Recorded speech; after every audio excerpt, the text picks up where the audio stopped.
Pala general ആശുപത്രിയിൽ കൂടുതൽ അടിസ്ഥാന സൗകര്യങ്ങൾ ഏർപ്പെടുത്തുവാൻ 2 കോടിയിൽ പരം രൂപ നഗരസഭാ പദ്ധതിയിൽ ഉൾപ്പെടുത്തി ലഭ്യമാക്കുമെന്ന് നഗരസഭാ ചെയർമാൻ ഷാജു തുരുത്തൻ ആശുപത്രി വികസന സമിതി യോഗത്തിൽ അറിയിച്ചു. ഇ-ഹെൽത്ത് രജിസ്ട്രേഷന് ആശുപത്രി ഒ.പി. കൗണ്ടറിന് സമീപം പ്രത്യേക ക്രമീകരണം ഏർപ്പെടുത്തിയിട്ടുള്ളതായി സൂപ്രണ്ട് അറിയിച്ചു. ടെൻഡർ ചെയ്ത പണികൾ ഉടൻ ആരംഭിക്കും. ആശുപത്രി ജീവനക്കാരുടെ ജോലി സമയ കൃത്യത ഉറപ്പാക്കുവാൻ ബയോമെട്രിക് പഞ്ചിംഗ് സിസ്റ്റം നടപ്പാക്കും. ഇ-ഫയൽ സിസ്റ്റം നടപ്പാക്കി കടലാസ് രഹിത ഓഫീസാക്കി മാറ്റും. ഫയലുകളുടെ സൂക്ഷിപ്പ് കമ്പ്യൂട്ടർ അധിഷ്ഠിതമാക്കും. ജനറൽ ആശുപത്രിയിൽ ചികിത്സ തേടുന്ന രോഗികൾ എത്രയും വേഗം ഇ-ഹെൽത്തിൽ രജിസ്റ്റർ ചെയ്ത് UHID കാർഡ് എടുക്കണമെന്ന് ആശുപത്രി സൂപ്രണ്ട് ഡോക്ടർ ടി.പി. അഭിലാഷ് അഭ്യർത്ഥിച്ചു. പനി രോഗങ്ങൾ വർദ്ധിച്ചതോടെ ചികിത്സ തേടുന്നവരുടെ എണ്ണം വർദ്ധിക്കുകയും ഒ.പി. ടിക്കറ്റിനായി വലിയ ക്യൂ രൂപപ്പെടുകയുമാണ്.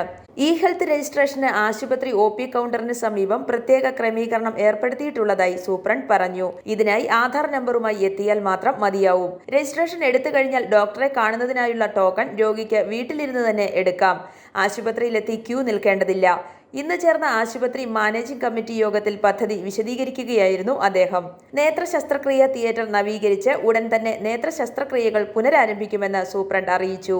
PG ഡിഗ്രിയുള്ള സ്പെഷ്യാലിറ്റി വിഭാഗം ഡോക്ടർമാരുടെ സേവനം പ്രയോജനപ്പെടുത്തി പ്രത്യേക ചികിത്സാ വിഭാഗങ്ങളിൽ കൂടുതൽ ഒ.പി.കൾ ആരംഭിക്കും. നെഫ്രോളജി വിഭാഗം ഒ.പി. ആഴ്ചയിൽ 3 ദിവസം തുടങ്ങും. കൂടുതൽ ഡയാലിസിസ് രോഗികൾക്ക് സൗകര്യം ലഭ്യമാക്കിയിട്ടുണ്ട്. ശുചീകരണ ജോലികൾക്ക് കുടുംബശ്രീയിൽ നിന്നും ജീവനക്കാരെ നിയോഗിക്കും. ആശുപത്രിയിൽ ഉണ്ടാകുന്ന ഒഴിവുകൾ നികത്തുന്നതിലേക്ക് എംപ്ലോയ്മെന്റ് എക്സ്ചേഞ്ച് വഴി ഓരോ വിഭാഗത്തിലേക്കും സെലക്ഷൻ ലിസ്റ്റ് മുൻകൂർ തയ്യാറാക്കും. ക്യാൻസർ വിഭാഗത്തിനായി റേഡിയേഷൻ ചികിത്സ ആരംഭിക്കുന്നതിനായുള്ള നടപടികൾ ത്വരിതപ്പെടുത്തും. സർജറി വിഭാഗത്തിന് ആരോഗ്യവകുപ്പ് നൽകിയ അവാർഡ് ചെയർമാൻ സമ്മാനിച്ചു. ആശുപത്രി വികസന സമിതി യോഗത്തിൽ നഗരസഭാ ചെയർമാൻ ഷാജു വി തുരുത്തൻ അധ്യക്ഷത വഹിച്ചു. ഗവൺമെന്റ് ആശുപത്രി ഇന്ന് കേരളത്തിൽ ഒന്നും നടക്കാത്തൊരു സംവിധാനമാണ് ഏർപ്പെടുത്തിയിരിക്കുന്നത്. ജനറൽ ആശുപത്രിയിൽ എത്തുന്ന രോഗികൾക്ക് ക്യൂവിൽ നിന്ന് സീറ്റ് എടുക്കുന്നതിനുള്ള അവസരം ആണ് ഇപ്പോൾ ഉണ്ടായിരുന്നത്. അത് മാറ്റി അവരുടെ ആധാർ കാർഡ് ആക്കിയിട്ട് ബന്ധിപ്പിച്ച ഒരു സിസ്റ്റം ഉണ്ടാക്കിയിരിക്കുകയാണ്. അതുകൊണ്ട് എപ്പോൾ വന്നാലും ആ കൃത്യ ടൈമിന് ഡോക്ടറാക്കുന്ന അപ്പോയിൻമെൻറ്റ് കിട്ടുകയും അതനുസരിച്ച് ചികിത്സാ കാര്യങ്ങൾ സുഗമമാക്കുകയും ചെയ്യും. അതോടൊപ്പം രോഗികൾ പല പ്രാവശ്യമായിട്ട് വരുമ്പോൾ അവരുടെ കയ്യിൽ ഉള്ള ഫയലുകളെ സംബന്ധിച്ച് അവർ കൊണ്ടുവരേണ്ട ആവശ്യമില്ല. ഇതെല്ലാം ഡോക്ടറുടെ കമ്പ്യൂട്ടർ ഇതെല്ലാം സെറ്റ് ചെയ്തിരിക്കുകയാണ്. അപ്പോൾ രോഗികൾക്ക് എപ്പോൾ വേണമെങ്കിലും ഡോക്ടറുടെ അപ്പോയിൻമെൻറ്റ് വാങ്ങിച്ച് ഈ പ്രതിരോധത്തിനുള്ള സൗകര്യങ്ങൾ ചെയ്യാൻ സാധിക്കും.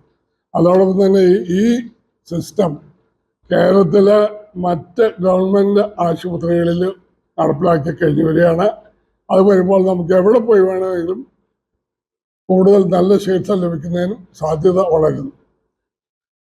പിന്നെ നമുക്ക് നഗരസഭ ഈ പുതിയതായിട്ടുള്ള ആശുപത്രിയുടെ വികസനത്തിന് 2 കോടി രൂപയധികം മാറ്റിവെച്ചിട്ടുണ്ട്. ഒന്ന് നേത്രശികിത്സയ്ക്കായി നവീകരിച്ച തിയേറ്റർ ഉടനെ തന്നെ തുറന്നു കൊടുക്കും.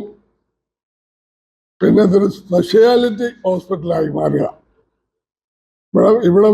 ഇവിടെയുള്ള ഡോക്ടർമാർക്കെല്ലാം ഉന്നത നിലവാരത്തിലുള്ള പരിശീലനം ലഭിച്ച ഒരു ആശുപത്രിയായിട്ട് മാറ്റുവാൻ ആശുപത്രി സൂപ്രണ്ട് വളരെ മുമ്പോട്ട് വന്നിരിക്കുന്നു എന്നുള്ളതാണ് ഇതിനകത്ത് ഏറ്റവും വലിയ സത്യം. നെഫ്രോളജി വിഭാഗം എല്ലാ ദിവസവും തുടങ്ങും. അതിനുള്ള സംവിധാനങ്ങളൊക്കെ ചെയ്തു കഴിഞ്ഞു.